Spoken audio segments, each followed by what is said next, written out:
Spotted na naman ang showbiz couple na sina Jericho Rosales at Jaren Gutierrez sa Greenbelt 3 ngayong hapon na talaga namang nagpakilig sa kanilang mga fan.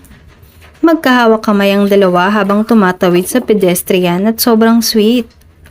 May dala si Janine na paper bag at hinala ng kanilang fans ay binili ito ni Echo para sa kanya.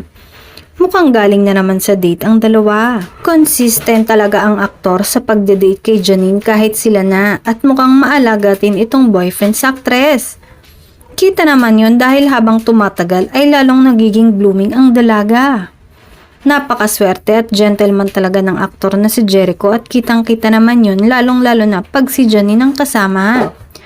Napakasimple lang din ng suot niya na naka-white long sleeve at black pants. Bago pa man makita ang dalawa ay nag-post na sila sa kanilang Instagram na may caption na workday.